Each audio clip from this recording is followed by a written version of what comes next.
I'm Sheila Watko from NBC Philadelphia. Good morning. Huge fan of yours, also huge fan of Carl Hiassen's. So this combo, the collaboration we didn't know that we needed. I'm pumped. This is one of his books that I actually haven't read. So seeing the story play out for the first time with you at the helm has been really enjoyable. And Andrew Yancy is such a great character. He's kind of angry a lot about a situation. He's got this very dry humor, but he's also got a heart. And now he's in this sort of ethical dilemma. Does he go for the job or does he take this side case and kind of help these people out? So when you read this script, what made you want to take on this character of Yancy?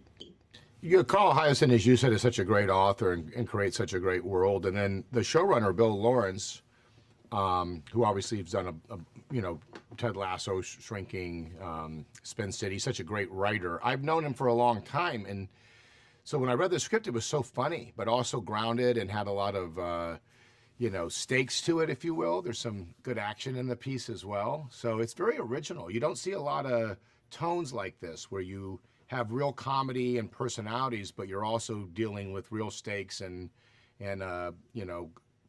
crime. That's what I love about his books. There's always a mystery, but it's kind of almost fun and tropical because it's always set in the Keys. So it's really cool to watch it play on the screen. And your humor in this, you made me laugh out loud so many times. And speaking of the world that it's set, the monkey is actually real. I believe her name is Crystal in real life. What was it like working with such a cute co-star? Yeah, I don't have as much with Crystal, but the times I was around her, she was a total pro. She was so cute. And, Ronald Pete Neville got to work with her a lot more. Yeah. He also said that he hadn't done much improv before working with you. And he learned a lot about those skills. You guys would try out different takes on set and he would kind of watch you do that and learn that skill. I was wondering what's something that you took away either from a castmate or perhaps even from playing Andrew Yancy. Yeah, really every piece you do is about tone and finding that specific tone. How much of it do you lean, dramatic versus comedic? And so this was just such a unique piece. I think it's why the audiences have responded so well to it, is it's not like the stuff that you see every day, that's for sure. You love Carl Hiassen. I love Carl Hiassen. I love watching adaptations on screen, especially when they do have so many different elements, the adventure, the mystery, the crime, the humor. Who is another either literary character that you would love to play, or what's another book that you would just like to help bring to life in either a movie or a series like this? Boy, that's a good question. I think I'm older now for some of the stuff that really I thought of younger. But, I guess really for me, when I'm doing material, you're looking for something that kind of feels interesting to you, something that kind of holds your attention. One of the fun things about being an actor is you get to play different characters and go into different genres or different tones. So I like to mix it up. I have a few different things that I have coming out that were all kind of different movies that were fun to go do. So I'm always just excited to meet new people and try a new adventure. You said that you think you're too old to play some of the characters. Who's one that you would have liked to maybe back earlier in your career? Oh gosh, I don't know.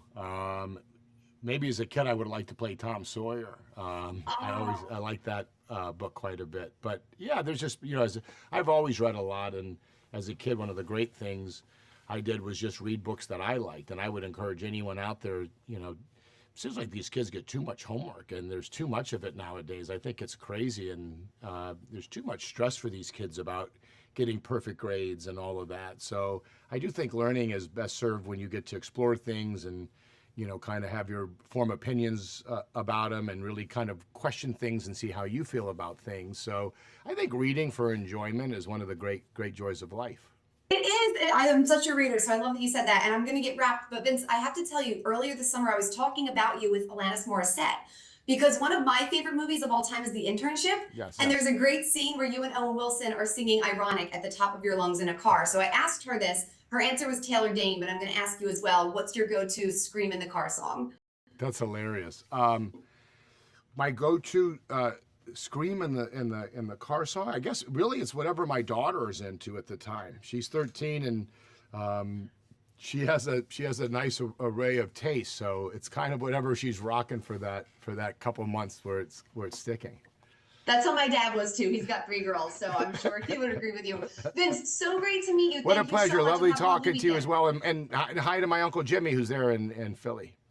Oh my gosh. Oh, hi to Uncle Jimmy. Tell him to watch NBC 10. Awesome. Have a great one. Nice to see you.